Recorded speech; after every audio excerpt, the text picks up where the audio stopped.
we ain't got our folders. We ain't got everything yet? Oh, I'm looking for my list. Oh, here we go. All right, we got 3 bills. We'll go ahead and, I know everybody's got other places to be, including me. We'll go ahead and just start at the top. Martin Monahan, and I can't read your bill number because my computer didn't print the part of it. 504. All right. Go right ahead.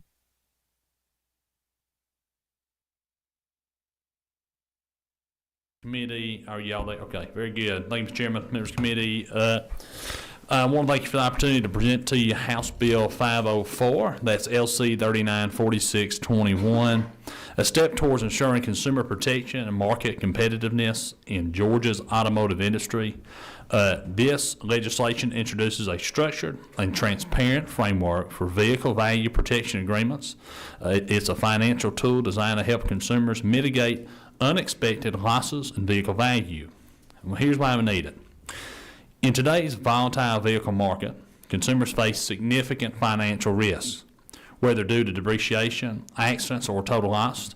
Vehicle owners often experience an unexpected gap between their vehicle's value and the remaining loan balance or trade-in amount.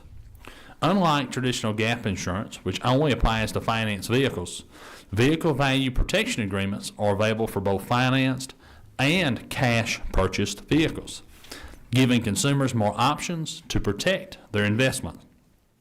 Currently, several neighbor states, including Alabama, Florida, North Carolina, and Texas, allow these agreements, giving their consumers access to additional financial security if they so desire.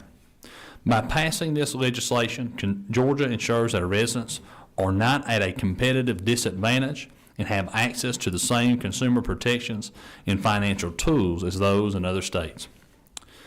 So 504 does a couple key things.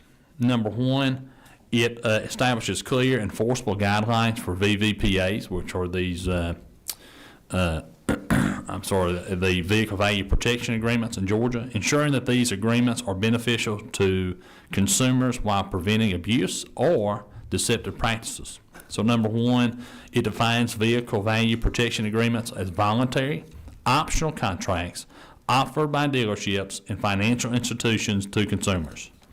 It mandates strong consumer protections, including clear disclosures of agreement terms, benefits, eligibility, and refund policies, requires providers to maintain financial security, ensuring that consumers really receive those benefits they are entitled to under the agreement.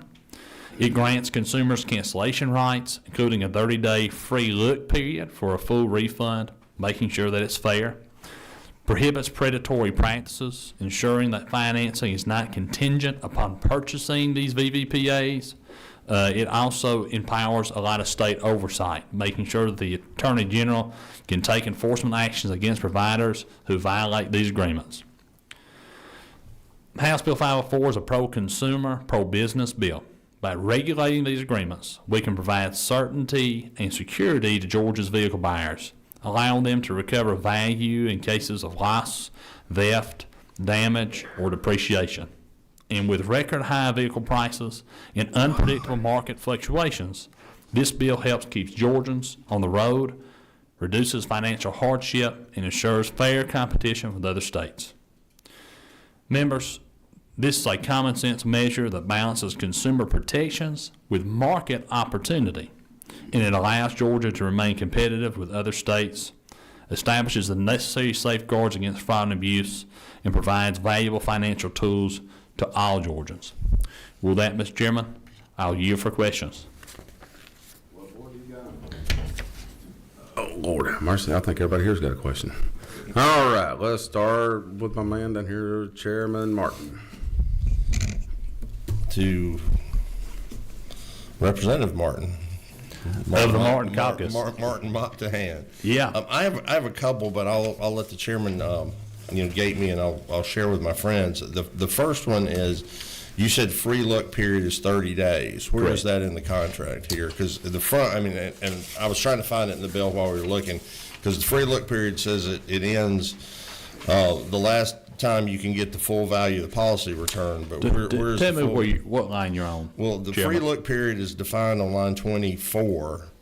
but it doesn't have 30 days. It ends the last day the customer may cancel the vehicle protection program with the full warranty. And unless somewhere in this law it says that has to be 30 days, then the free look period is as long as the provider wants to provide. So on 115, Mr. Chairman? Yes, sir. That's what you'll see the vehicle value protection shall Okay. provide for free look period at least 30 days. All right, there you go.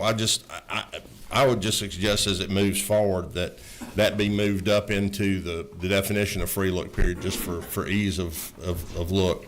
Yeah. Because you see what I'm saying, Chairman Ridley? Yes, sir. I do. And the reason is that catches your eye because it's all underlined and stuff right there, talking about the free look period. And if I can just follow up on that, I have more, but on this line of question. Yes, sir. And I say that it should be defined, but the way I read it now is it has to be at least 30 days. If they gave them longer because they could get a full refund after 45 days, I believe that would prevail, and the customer might actually get 45 days. Is anybody that can? As my understanding of this bill and the way it reads, Mr. Chairman, is that they could provide a 45-day period, but they could not provide less than 30 days.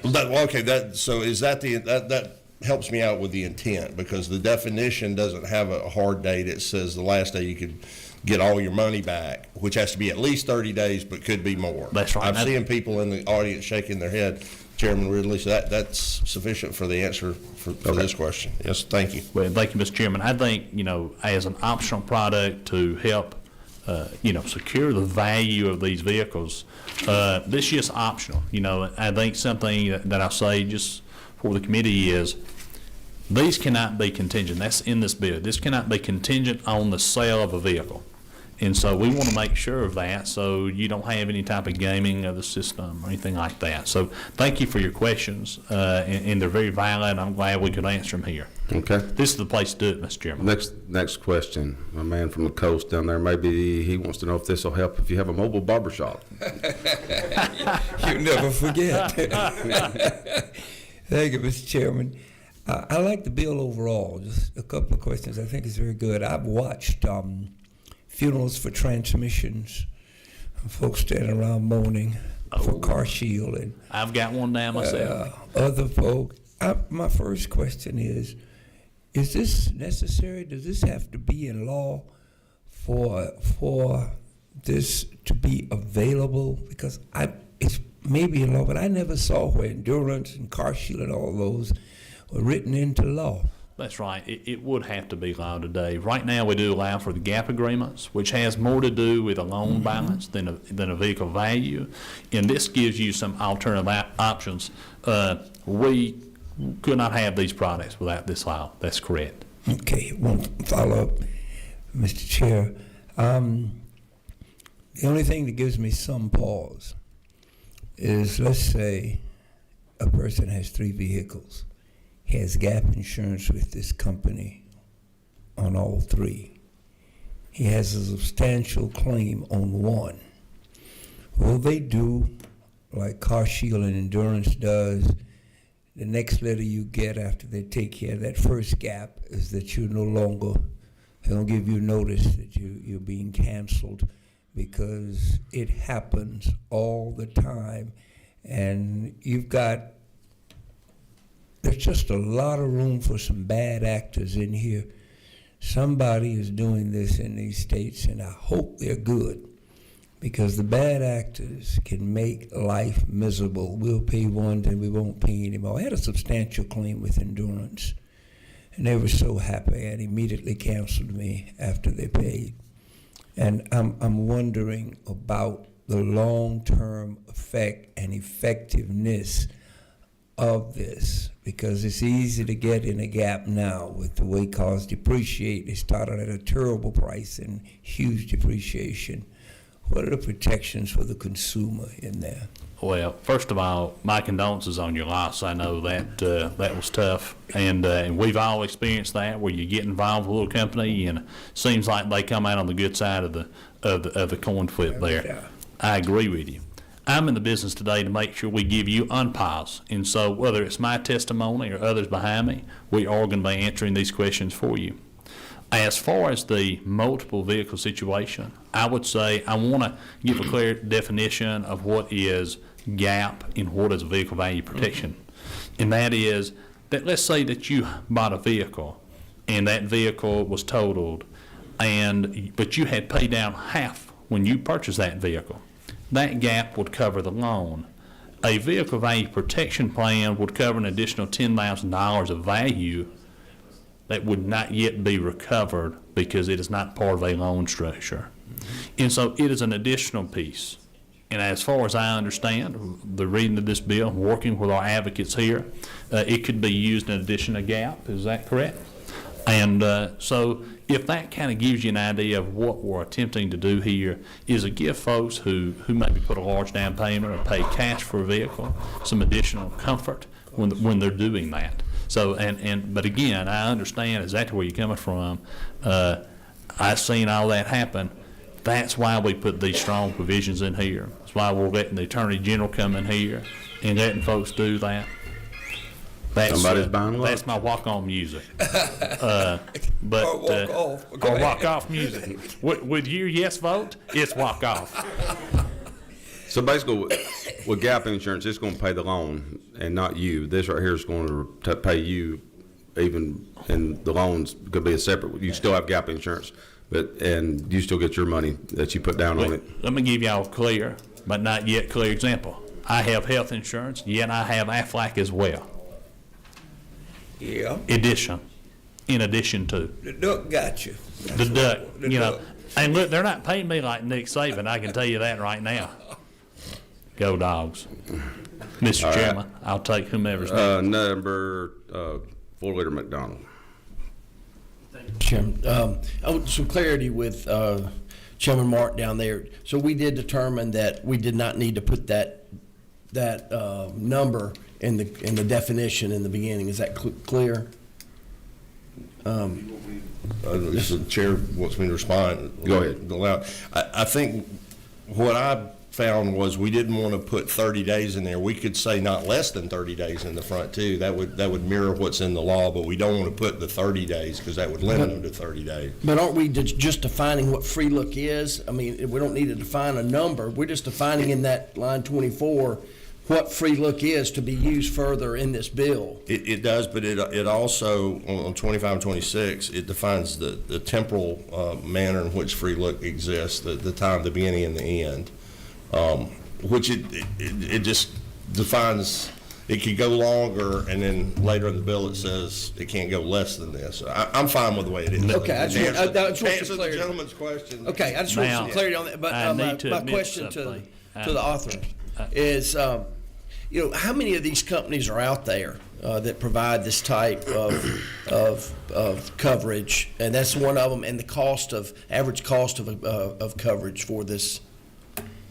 Well, I've got some information on that here. Let me find that. And that was, did you say how many states or how many companies? How many companies out there that you know of, or like in Georgia? So many. So now they don't offer this in Georgia.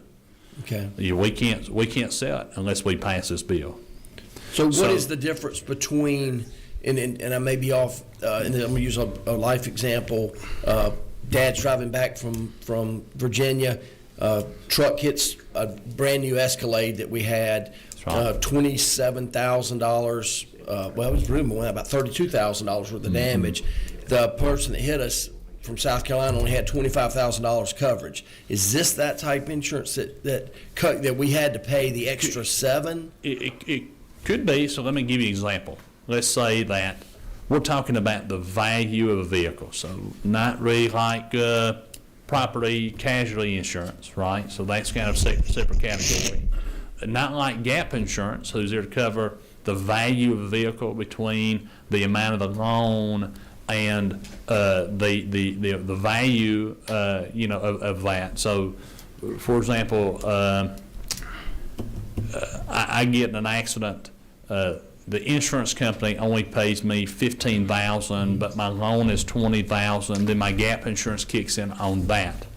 Rather, this would say, I got into an accident of which I have a vehicle who's actually worth $30,000. My insurance company paid $20,000, Because as we all know, insurance companies are not paying like they Oh need my to. God, we're gonna start preaching for GTLA right now. Here we go. I'm sorry, boy. It was just an opportunity I had to take. I'm sorry. It's just an opportunity I had to take. As we know, these insurance companies, property casualty, have been a little shady. But in my opinion, Mr. Chairman, that was a temporal statement, I believe, as you said. This would then protect the latter 10,000 of that value. So then you could say, in this chaos, yet I have recovered the additional 10,000 value in my Escalade. Does that clarify that for you? I hope it does. It is a The Escalade's a $100,000 vehicle, and I'm saying that they wouldn't total it because they would rather spend the 32 to fix it than total it out. So to answer simply there, I believe, to answer your question, we're talking about finance here. And while I was a finance major at Kennesaw State University, hooty-hoo, I can't, the details are evading me here, but I will say this. This does cover for those kinds of damages and depreciation in value. And I think that is the most important thing I can tell you. It's not a finite amount between the value of the vehicle and the loan. It would be for the value of your vehicle. And I think I could kind of explain this better. This is going to be more like when your car's totaled, correct? There are opportunities that if there's diminished value at time of trade-in, so. I'm trying to figure out if it Okay. covers that gap between the 25 Yes. that insurance person had, that's all they were gonna pay, and that we had to pay the other 7 out of our pocket, or our insurance, we could have put it on our insurance. This, I don't know what that's called, on our personal insurance would have had to pay that other 7 back to us, but we chose not to put it on the insurance and just pay the 7. Okay, hang on just a second. Are you Crystal? Yes, sir. You want to come up to the mic and you're signed up to speak? Yes, sir. Yeah, she can just sit right here next to me. Or sit right there next to him, Come on, either one she- you want to do. I need a buddy. I need a battle buddy right here. I'm just worried if this type policy covers that, instead of going up, me having to go on my insurance, calling them, if I'd have taken out a policy like this, would this have covered that extra 7? So these programs are designed at the time of loss or trade-in, so it would not cover if you were gonna continue to have the vehicle, but it really is more toward your replacement of the vehicle. Okay, that's where I was trying to get. So, yeah, and to kind of, maybe I can help you explain this because I've had this happen. So my truck, I got hit by somebody else, tore it up. Well, they totaled it, but it really didn't, I could fix it, so I just kept the truck. Well, so how they figure that, even though my truck's worth $20,000, they take away, before they pay you for it, what the salvage value is. So the salvage value is like $6,700 or something. So they took that away. So whenever they gave me my check and my bad title now, then they only gave you like $14,000. So this would protect you if you because the actual value of the truck's 20. So when you go try to buy another truck, you're going to have to pay 20 for it or whatever. And so this would actually kicked in to fill in that gap. Okay. Correct. Okay. Now, let's see, we've got more questions. Number 24, Dale Washburn, Representative Washburn. Thank you, Mr. Chairman. At the appropriate time, I'd like to make a motion. Okay. Ready. Right now, we still got questions going? You got? Okay. Thank you, Mr. Chairman. So I'm still, the difference between, and I apologize for being late, and y'all might already went over the difference between this and gap insurance is, so the only way you can utilize this, say for instance, I come in and buy a vehicle for $20,000 and in 6 months I wreck it, and then, so the only way I can utilize this is if I come back to that dealer and trade it in. It's not going to cut me a check back for the difference, is it? Or I guess I'm trying to understand exactly what the difference between this and gap insurance is. Right, so the vehicle value protection agreements are designed to provide that extra benefit. It's not paid to you directly, and there's no loyalty component built into this framework, but it depends on the type of product. Some of the products are sold as loyalty products, but yes, you would receive that benefit toward the replacement vehicle. So while GAP is paying off your loan because you have an outstanding loan balance that exceeded the value of the vehicle, this product is going to give you a benefit The way my product works is a down payment on your replacement vehicle because you've totaled out the original vehicle. Okay, now I have questions. And then a follow-up, if I may. Go ahead. So, say for instance, I know it's probably based on how much you buy it for. So $20,000, what would a policy cost you during closing? You'd buy it from the dealer at that time, right? Correct. Yeah. So, my product is a depreciation product, and it's specific to the depreciation of the vehicle from the time you purchase it to the time of loss. And so our typical product is a $10,000 depreciation benefit. So you would receive up to $10,000 at the time of replacement, and it would cover you for 5 years. So 60-month, $10,000 benefit. The dealer cost is usually about $1,000. And that would be if you $10,000. Even if you bought it for $20,000, the max you can get is $10,000. But that would be only if you wrecked it, correct? I mean, it wouldn't be Total loss or unrecovered theft is how my product works. And then there are other products that have to do with diminished value. So if you had an accident but didn't total out the car, then those would cover that kind of situation. But it's the max is $10,000 for your product. For my product, yes, sir. Okay, so I guess it would benefit the poor people. I mean, essentially, they've cobbled together $10,000 and went and bought a car, and it would help them probably the most, right? Because they can't afford to lose that $10,000 they just paid, and you can't get gap insurance for that little amount, right? Well, so for example, my daughter purchased her first vehicle and she put $10,000 down. She saved up. She's a full-time college student and a barista, and $10,000 is a lot of money when you're 20 years old. Definitely. So she put that down payment because her vehicle was only $22,000. This $10,000 down payment put her in a position where she would not purchase Gap, because Gap is really there just to protect the loan if your insurer doesn't pay enough. Right. But if she were to have totaled her vehicle and her insurer paid out $15,000 of her $22,000 vehicle, she would have lost a good portion of that $10,000 down payment. Now, we're in Texas. She was able to buy my product. Knock on wood, she hasn't totaled her car. But if that were to happen, she would have that protection. Again, she would not have had Gap. Gap would not have ever helped her in that scenario. But in that case, she would have been back on the road with a down payment, not having to take out a larger loan or additional debt. Right. So lower income would be very beneficial. Okay, thank you. All right. That's my opinion. All right. Sharon Martin. Okay, riddle me this. If, when talking about this before, this is not insurance. Correct. Okay, if it's not insurance, why do you need a law to pass it? Sell it? So I think to the same point, yes, products like Gap, vehicle service contracts, vehicle protection products, these are all products that are currently sold in Georgia and nationally, but each one of them falls within a regulatory framework that ensures that your consumer is going to get the benefit that they purchase, that there are guidelines as to what the contract, how the contract reads, who can sell the product. All of these products are currently being sold through car dealerships and financial institutions now. Our product, given the structure, does not fall into one of these buckets. Why couldn't it fall into it? Why is it not an insurance product?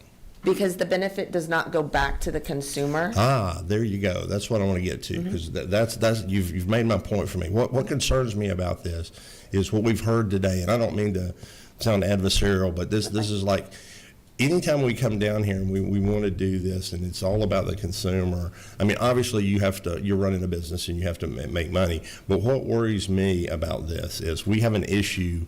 Isn't it? I'm trying to form this into a question. Isn't it true? We have an issue in the state with insurance, I think, and property casualty insurance and cars, notwithstanding civil justice reform. They don't get along well with people. What worries me about this is when folks have an accident in their car, folks lose their car through theft. There's big battles going on between, you know, the providers and the people. Sometimes they want their car fixed because they don't want to go have to buy a new one, but they won't fix it, and they do it. Isn't it true? And what worries me about this is we're providing them, you know, they're saying, if you don't like what we're doing now, go buy one of these. I think the insurance companies should, I think this is a crutch for the insurance companies, is what I think. I think your product, while you may be well-meaning in offering it, I fear, Mr. Chairman, that this product lets the insurance companies even draw back further from what they will actually pay for the policy that we, you know, all pay for in our cars, and tell you, hey, if you don't like that, you can go get this. So the final question here is, can you be affiliated and work in connection with an insurer? Do you co-market with insurance companies?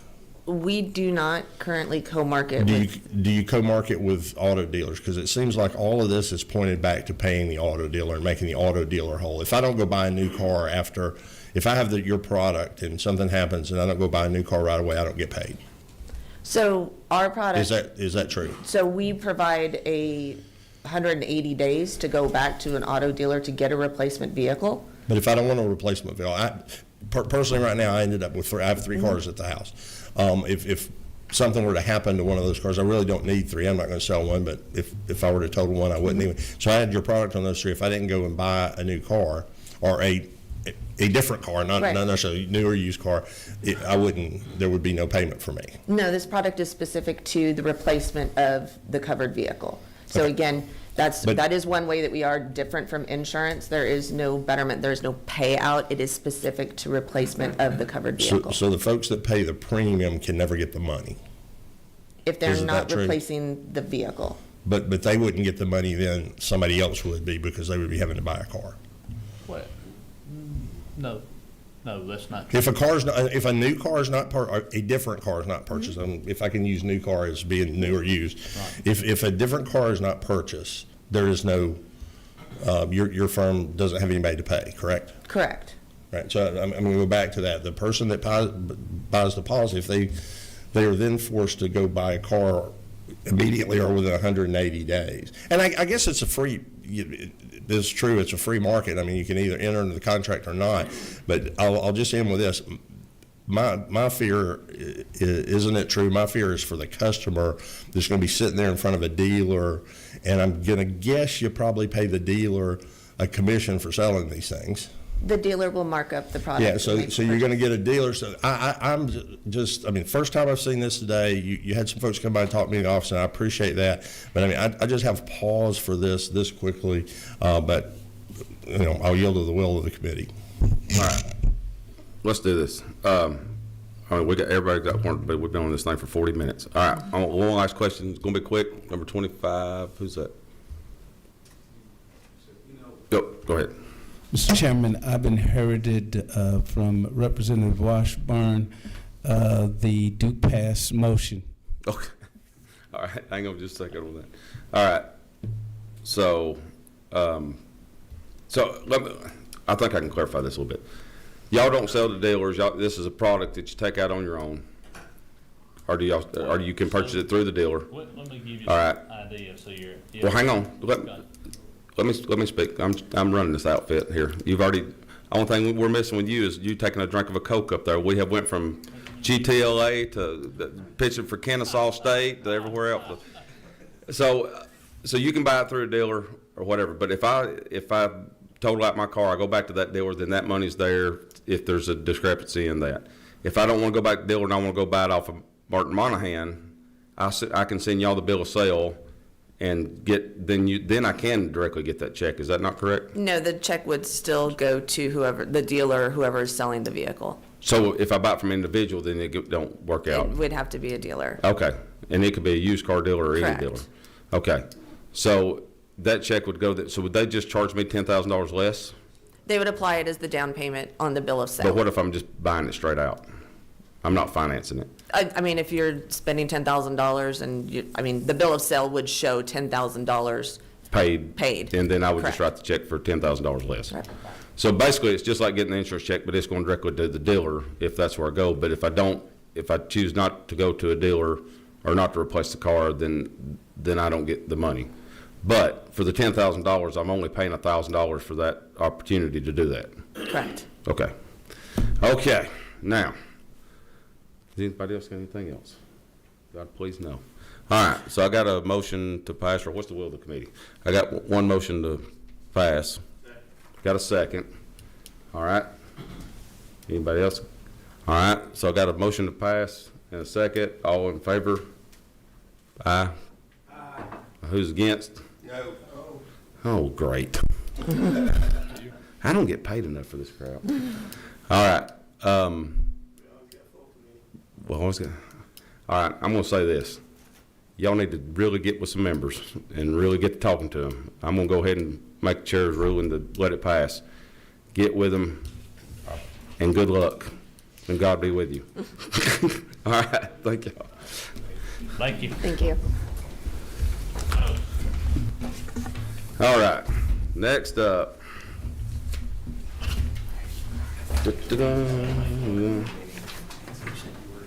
What about House Bill 590? Ms. Ford, don't go nowhere.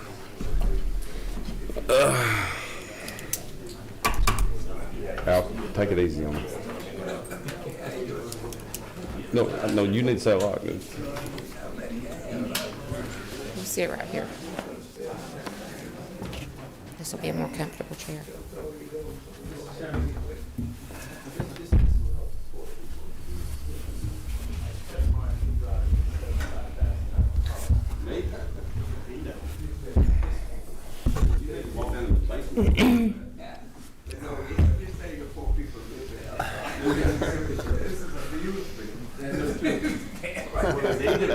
Neither is neutral on this deal. Usually when they say the neutral, but they won't be neutral on the commission. That's right. All right. We got House Bill 590. Representative Ford. Is it LC 394654? Yep, that's it. Okay. All right. Tell us about this. Is going to be a hearing only on this bill. All right. I'll let you have at it. Thank you for allowing us to come to present to you House Bill 590, which will establish a state board of trailer manufacturers to provide issuance of licenses to trailer manufacturers. This board would basically enforce the laws that are already on the books. The board would be appointed by the governor to provide inspections and oversight. Currently, there's no oversight, and there's people building these trailers using illegal people and they're paying no workers' comp and no taxes. And they're building a product that is not safe for our roads. It's causing they're causing accidents at times. There's also no compliance in the workplace. The current people who are doing it right need a level playing field. Law enforcement in the area in the area where they are manufacturing. I've got Mr. Hal Baxley with me, and he's talked to a lot of law enforcement, and they're very supportive of this.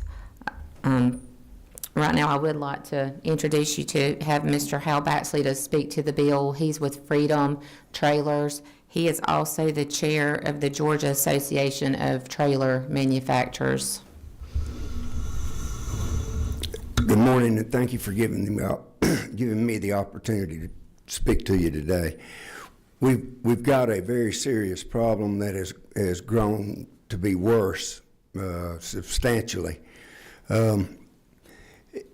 First and foremost, the organization, Georgia Association of Trailer Manufacturers, was put together to where we would have some type of cohesion between manufacturers, and we're not. This is not to try to exclude anyone.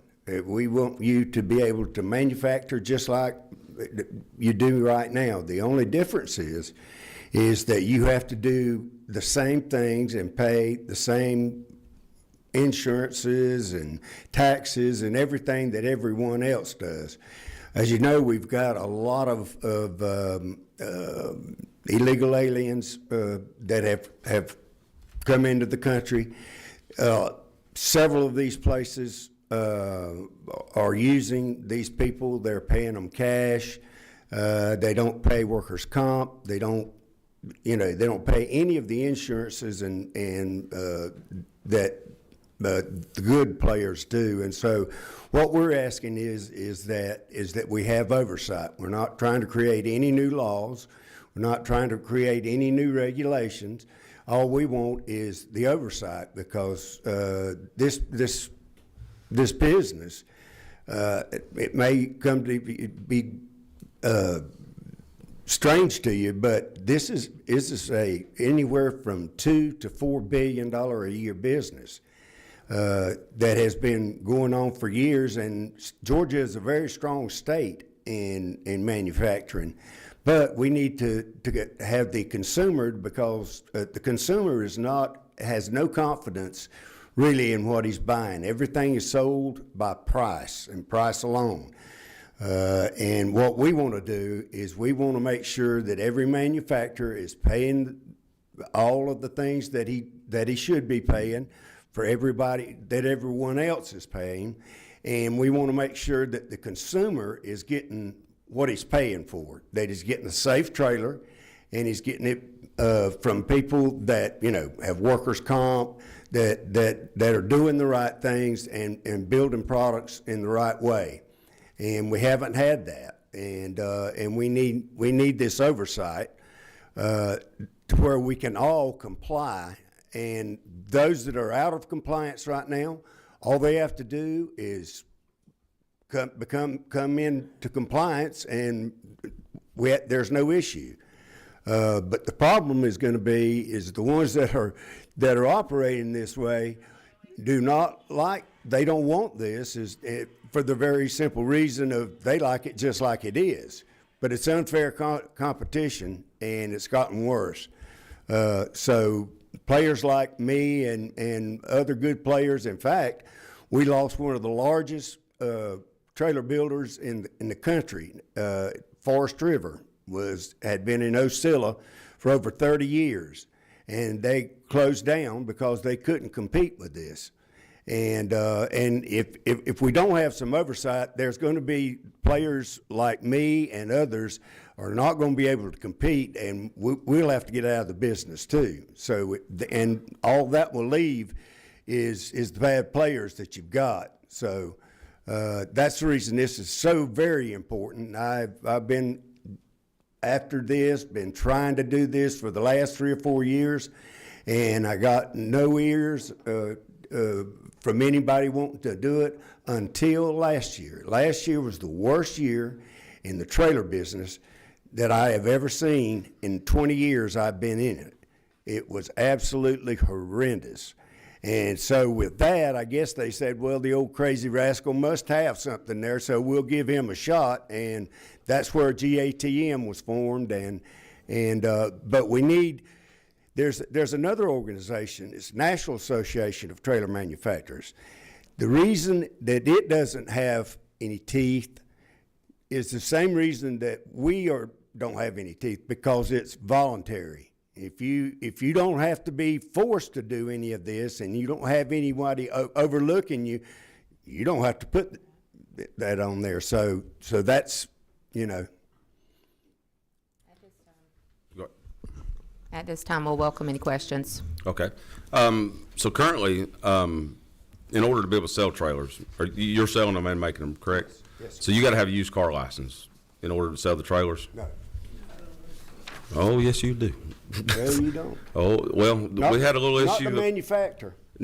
So you're manufacturing them, I'm manufacturing. and you're just wholesaling. I manufacture and I sell to a dealer base. That's right. Okay, Now, so you're not dealer selling to base- individual. Yes. The dealer base must have that. Okay. That's another issue altogether. But, Right. But we manufacture them and we sell to a dealer base out there. Okay. So, is that kind of what these people I understand completely what you want a level playing field. That's If right. I've got to pay all this stuff and somebody else out there, because at the end of the day, they can make theirs for about 40% less than you can make yours, because they're not having to follow the rules. They're not And paying for everything. consumer protection Right. too. So, are these people manufacturing and selling to dealers too? The bad players?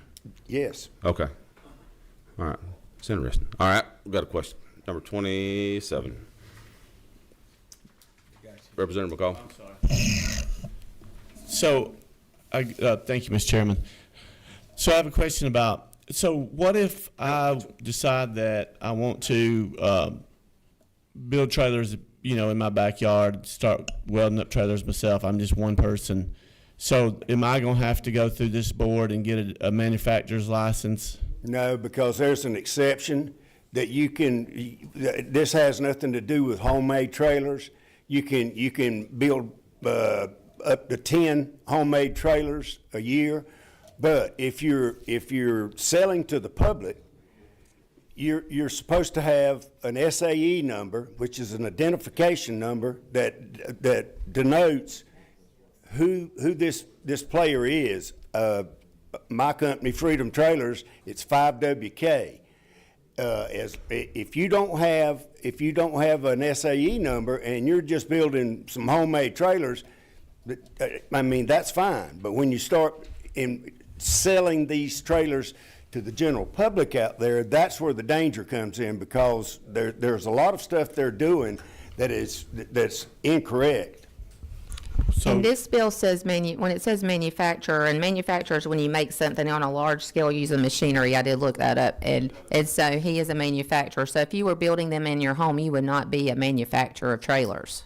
but what is it? Is it saying here that you're limited to 10? I didn't No, see there's it. there's I no, didn't see that it was in just here. an amount we came up with. If you're a homemade trailer maker, I don't know why you would be able to build more than 10 a year. Why would you need more than 10 a year? If you're building anything over that, then you're building for profit. Well, yeah, I guess that's kind of my point is, if I can, build some 6x8s or 8x10s in my backyard and have a shop and manufacture them at my house, and I'm just me, I can put out a lot more than 10. Yeah. But you wouldn't be a manufacturer because you're not going to be building them on a large scale. So you Well- wouldn't be considered a manufacturer. Let This me- is just speaking to manufacturers Yeah, who are but- building but- them on but- large scales. Go ahead. Let me interrupt for just a second. The man's smarter than me. If you look at line 27, it says manufacturing. It gives a definition. It means any person engaged in the business of constructing or assembling a trailer. Okay.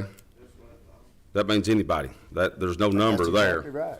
All right. And then if you go back here to line 172, it says any person who manufactures a trailer in the state without a license shall have committed the offense of unlawful trailer manufacturing, and upon conviction thereof be shown guilty of a misdemeanor. So that's what I was telling you. There's things in here that you got to tighten up. You're We gotta fix that. going to have to get a definition of what a manufacturer is, more detailed, because right now that's what they're going to say. Well, the legislative intent was this, but this is what it says. Well, let me ask you this: what difference would that make if the scenario like you're talking about is the same thing? That you wouldn't be paying income tax, you wouldn't be paying workers' comp, you wouldn't be paying liability. That's another thing, because if you're building like you're talking about, there's no liability whatsoever, no product liability, none of that. The consumer has nothing he can fall back on except for two things. He can either call the Better Business Bureau or he can sue. That's his only two options right now.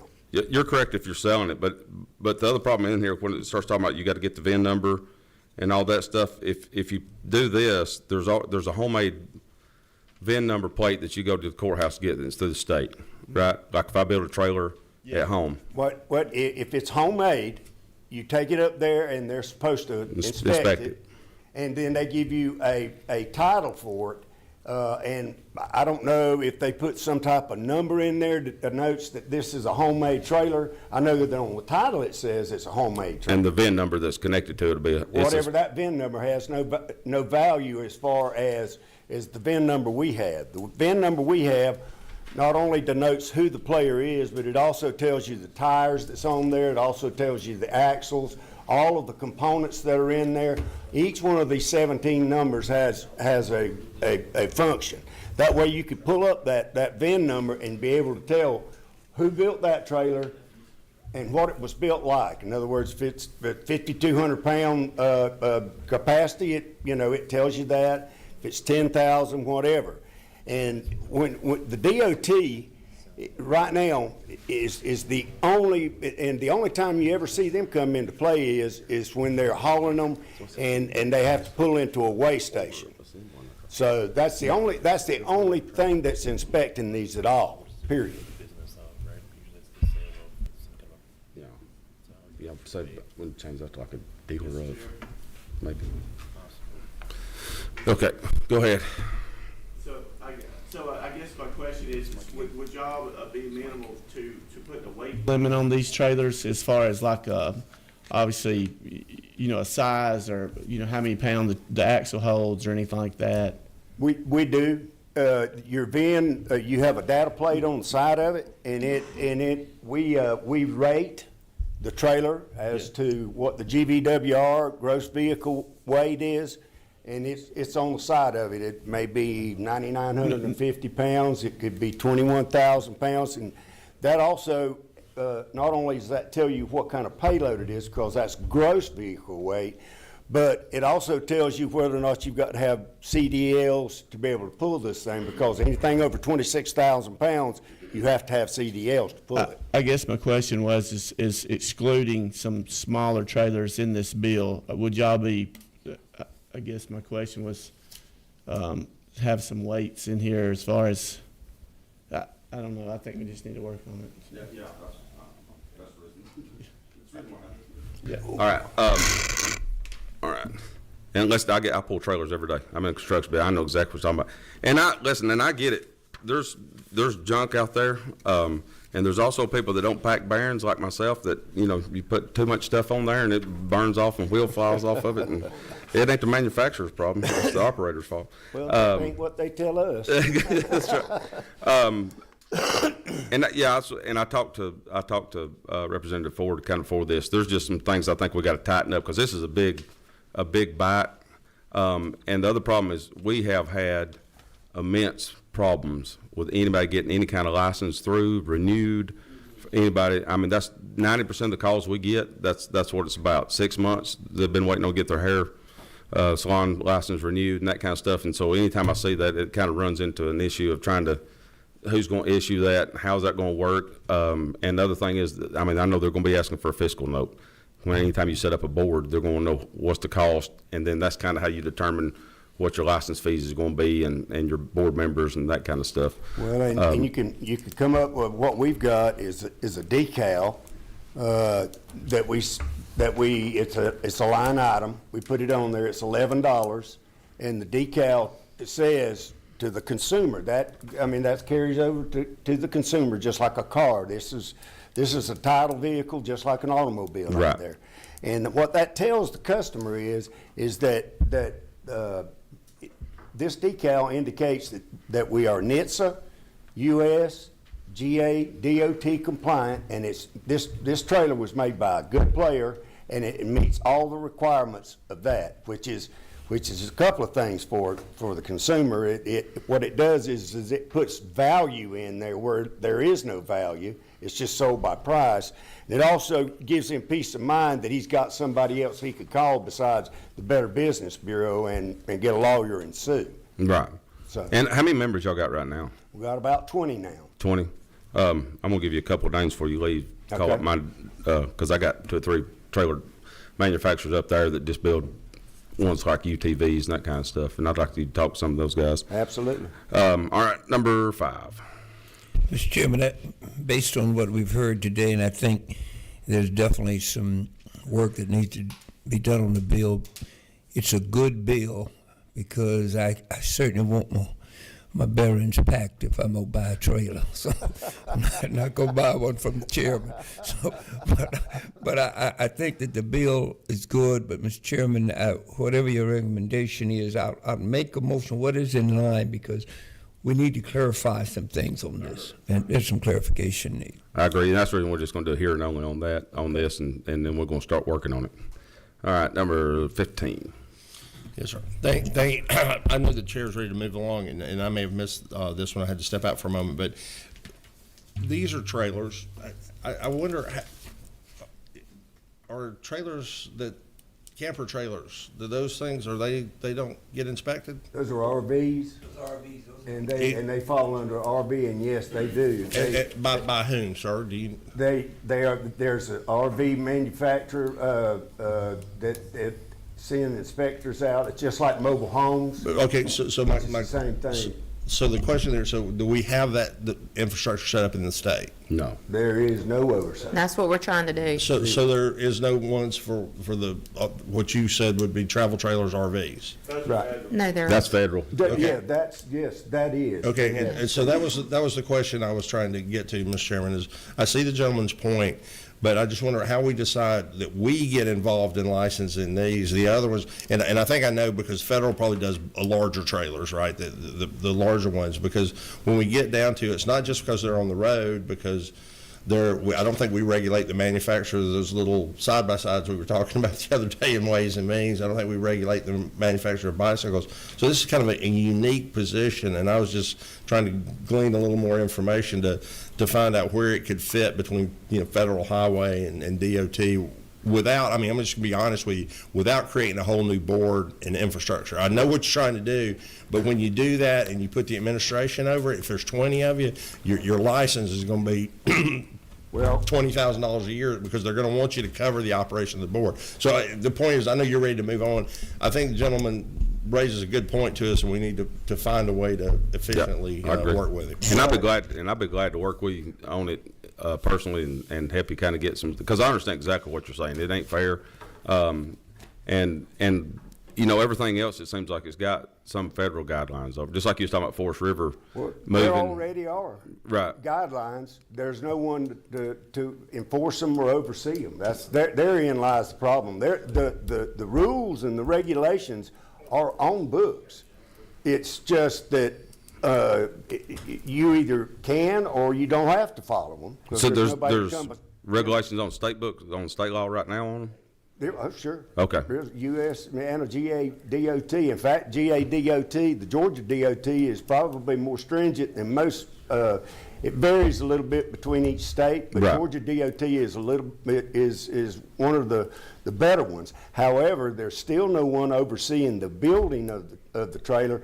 The only thing they do is if the DOT pulls you over and all that kind of stuff, then if there's a problem, then that's what they do. And which, like your big flatbed semi-trailers, see, you don't have to worry about them because they're inspected every year. That's right. They have to be inspected every year. These get absolutely no inspection whatsoever. So, and that's what we need, is we need something for the consumer out there, and then we also need a fair playing field, and that's all we're asking for. We don't want to make any new laws or any regulations and all that.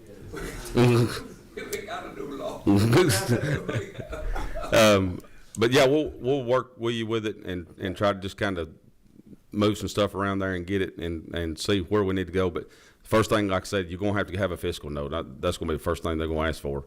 And so get with, I guess, OPB and tell them kind of what you're wanting to do and get them to give you a fiscal note on it.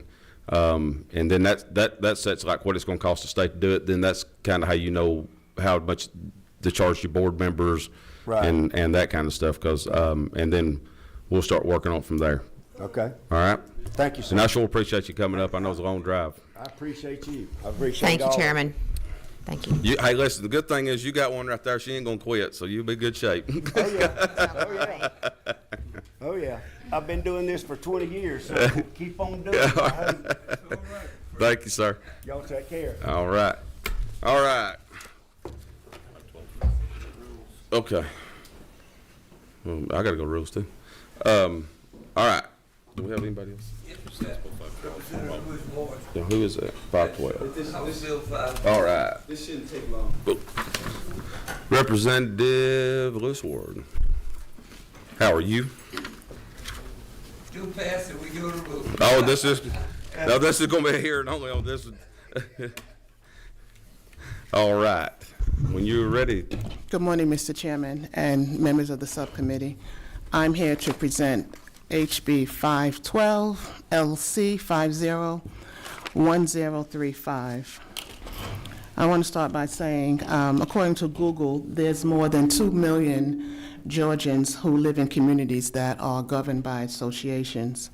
Now, associations do have their advantages because they keep property values consistent. The curb appeal is normally high, and the homes are usually well-maintained, and the neighborhoods tend to be much safer than those that don't be governed by associations. But just like any other body that's government, associations do have rules. And the rules are really intended to protect the community, to improve the quality of life. And when there's an association, there seems to be a sense of community within the property owners. However, when rules are not followed, the association may take legal action. And that legal action can go from imposing fines and penalties to foreclosure on personal properties. This bill, HB 512, it provides the property owners some peace and assurance that the associations are not their enemy. Specifically, it provides for property owners to receive an annual letter of good standing. It provides for homeowners selling their home to pay no more than $250 for a closing letter.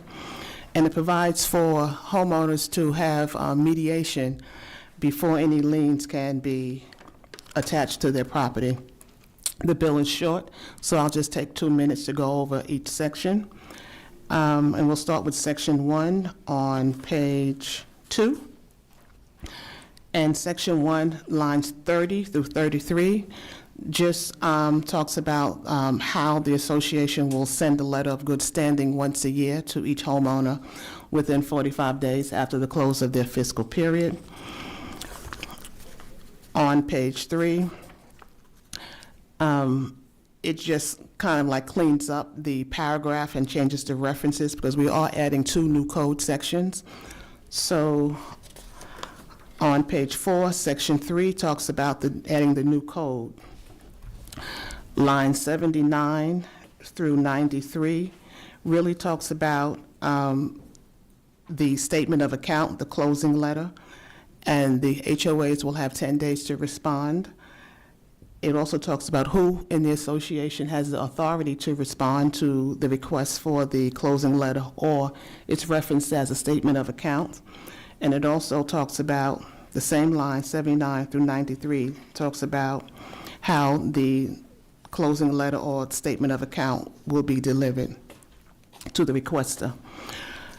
Going on to page 5, it talks about lines 94 through lines 120, talks about all the information that will be provided in the statement of account. On page 6, lines 121 through 128, the list continues of what's to be included in the statement of accounts. Lines 129 through 135 discusses the effective period of the statement of account, and the letter will be valid for 30 days after it's issued. Lines 136 through 142 talks about the association cannot collect any more monies than what's identified in the statement of accounts. Lines 143 through 147 sets the cap for the statement of accounts to be no more than $250. And if the request for the statement of accounts is an expedited request, meaning they want it in 3 days, it's an extra $50 for that letter. Going on to page 7, lines 148 through 150 talks about the association cannot charge the closing attorney for asking for the statement. Lines 151 through 154 really defines the alternative dispute resolution process. And in lines 155 through 163, it actually allows the association to keep control because it talks about how they can develop its procedure for mediation. And in lines 164 through 172, it talks about what should be included in the procedures identified by the association. On page 8, lines 173 through 176, It mentions that a lien cannot be charged against the property until the homeowner has been offered mediation or invoked the request for mediation. And in lines 178, section 4, just makes the references to the new code sections. And Mr. Chairman, that completes the presentation. I'll take any questions. Did the state lawyers association write this up? Oh, man. Brilliant representative. The only concern I got is you'd have to have a full-time law staff to keep up with all this stuff, the dates and all that, when to send and all that stuff. And then tell me again about, if you don't mind going, like on the 173, 176, where you go into mediation, or tell me how that works.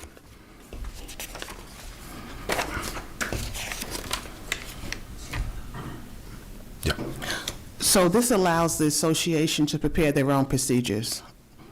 It keeps control with the association. They can develop their procedures. The only thing that's going to be required are what's on lines 164, a fair and reasonable resolution with the minimum requirements. It can be invoked by the owner. I may be telling you, 173, where it talks about an unpaid lien, on line 173. So it allows for the association to work with the homeowner. They cannot invoke a lien on a property, even if there are fines and penalties, without having the property owner either know about the mediation process, or the homeowner can invoke it themselves. Okay. It just puts a hold on it until they can have a conversation. Okay. Well, and let me ask, I have plenty of HOAs. I don't live in one. But if you move in one, don't, just like the covenants, like saying what you can't have but 2 cars in the yard at the same time and all that, don't you have to sign one of those whenever you purchase the property? Absolutely. Okay. So that makes you aware that there are covenants, that there are rules. And then if you're a part of an HOA, don't you have to sign one of those agreeing to all those rules? And Absolutely. Okay. So with this, though, it's kind of getting you around that, or if they, I guess I'm understanding, if I get a fine for something, they're going to send it to me in the mail or come tell me I've got a fine for something, correct? That's correct. The state of Georgia allows HOAs to foreclose on a property if the fines and assessment and lawyer fees, if they are more than $2,000. You can pay your mortgage. You can be, up to date with your mortgage, but the HOAs can still come and put a lien and foreclose on your property. What this bill does, it says that, okay, we know you owe the fines. However, let's find a way that you can stay in your property and maybe pay your fines on a weekly basis, monthly basis, something that is doable. So there's some cases out there where HOAs have foreclosed on property and took over the property and kicked the people out? Absolutely, Mr. Chairman. Absolutely. Okay. All right. Let's answer. Maybe I'll get some answers to my questions. Number 25. Yes, Mr. Chairman, personally, Georgia stands as one of the minority of states which allow homeowners associations to foreclose on property. Most states will place a lien, and when you execute a sale of that property, of course, all liens must be satisfied before a transfer of ownership can take place. Just happened to take part in a Senate hearing on housing, and there was a multiple of cases. One of the most egregious was a homeowners association assessed fines for things like different color potted plants and so forth, and they executed a foreclosure. And it turned out that the president of the homeowners association was trying to obtain ownership of the particular property. I think we should join most of the rest of the nation and just allow, if it were my bill, don't want to convolute the representative's bill, but I think the notion of executing foreclosure because of homeowners' disagreements should not be allowed. Okay. All right. Number 27. Thank you, Mr. Chairman. Are you aware that the Senate they did a study committee over the summer Are you familiar with that? I am, and I attended some of those hearings, Okay. yes. And I just a good. I hadn't sat down and read the bill. I know there's a huge issue with HOAs and the foreclosures and the management companies that are being bought up by private equity groups and foreclosing on people's property. So I agree with a lot of the things that you have in here. I would have to sit down and read this a little more in depth. And then, like I say, I know the Senate is coming out, which, but there's definitely an issue, and thank you for bringing the bill. I'm not 100% on, like I said, I'd have to look at the bill a little more in depth, but I know there's the issue of people getting foreclosed on for $5,000 on their house, so. Thank you for your comment, your question. This bill is not specifically dealing with home foreclosures. It's allowing mediation, even if foreclosure is not threatened, and it's also putting a cap on the statement of accounts. Oftentimes, when a homeowner wants to sell their property, the closing letter needs to know that there are no encumbrances on the property, and those letters are being charged to the homeowner, and the letters are being at a cost of $350 or above. Okay. And this would limit that to $250. Okay. All right, we got one speaker on there. Don't mind. Cut myself off. We got one person wanting to speak on the bill. Dietra, do you want to go to the podium or you want to sit up here? Can I sit with her? Yeah. Just going to have to do it quick. We got meetings coming up.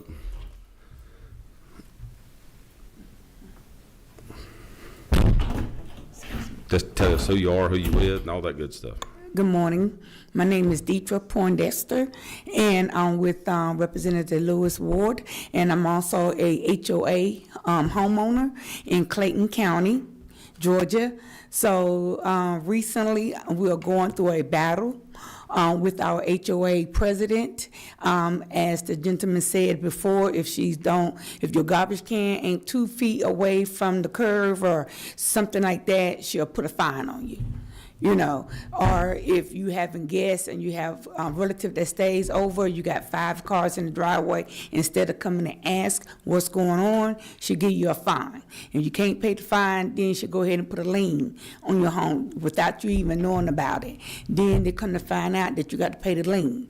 Then she'll charge you every day if you're behind on your dues. So if you're 2 days late on your dues, she have charged a homeowner almost $100 for being 2 days late in sending in their dues. So I'm with agreements with Representative Lewis Ward in saying that where's the mediation at? How are we supposed to live peacefully among ourselves, paying our house note, doing what we need to do, but you have a person that's within your home ownership that don't want to talk to you, but you're not aware that she don't put a fine until you get your next bill, or they don't even do monthly or quarterly meetings to keep you aware of what's going on. So that's an inconvenience on the homeowners, and it's not a good feeling. So you really don't feel safe in a community that gives the impression that it's a nice neighborhood when it's really not, because really it's a lot of bitterness within the community because of that and stuff. So you got more people that are willing to move out and stay in a subdivision that don't have the HOAs, because you have people that's in there that's taking advantage because the law said that you can do it, so you're going to do it, but it has no restrictions. You got to have boundaries somewhere. You can't just charge people. She don't charge somebody $2,500, and they had to pay that before they moved out of their house. It's ridiculous. All right. I hear stories all the time too, but like I said, I think there's good ones and I think there's bad ones, but you never hear about the good ones. Sort of like politicians. Well, thank y'all, and I think there's probably room here to do some stuff. I think some of it may be a little bit too much, but I think there may be some little things that we could move around. You got something really quick? Yeah, Mr. Chairman, I move to pass. This hearing only. Oh.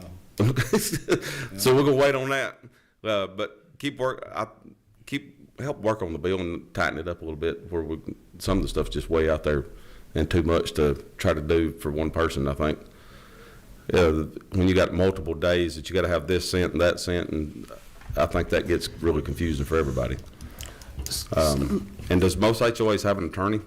or on, they do, that, our management The company? attorneys are not good. They're not good either? No. Okay. Because they side on the HOA side and not realizing that the attorney is for both. They should be the notification or facilitator of saying that we represent, we're paying our dues, but at the same time, if you know your HOA presidents are doing something wrong that's not according to the bylaws and the covenant, then you should be after them to tell them what is right and wrong, but they don't do that. And that's Excuse not me. fair. Mr. Chairman, I'd like to respond. It's the timeframes and the deadlines are already current code. They're just moving it from one section to another section. Oh, okay, so that's the reason it's all underlined. Right. Okay, I thought that was on Right, you. right. So it's just, it's already in current code. Also in practice now, they Okay. do charge a fee for expedited closing letters, an extra fee for expedited closing letters.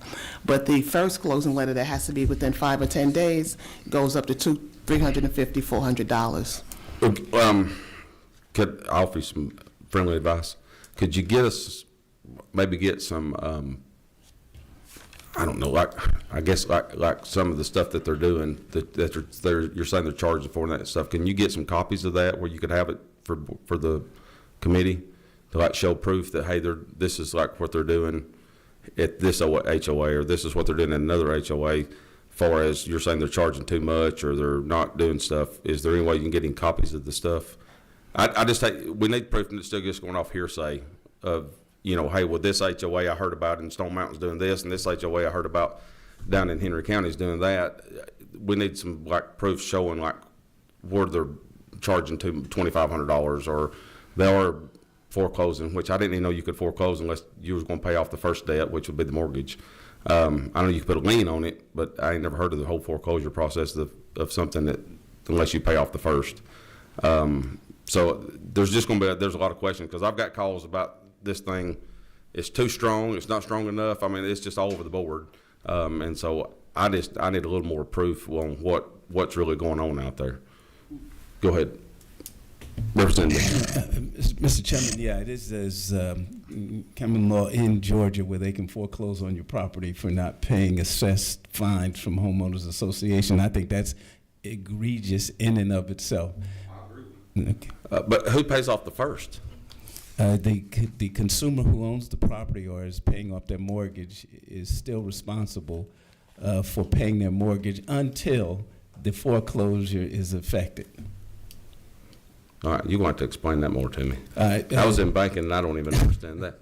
Because the only way I knew you could foreclose, you got a lien on it, right. and then if the first goes in, then you come in and buy out the first, or that way. They affect a lien, Mm-hmm. and then they can affect a foreclosure. Even though there's a mortgage company still got a first on it. Absolutely, and that's what makes this so egregious. You can be up to date in your taxes, you can be up to date in your mortgage. Well, that sounds like a one-page bill.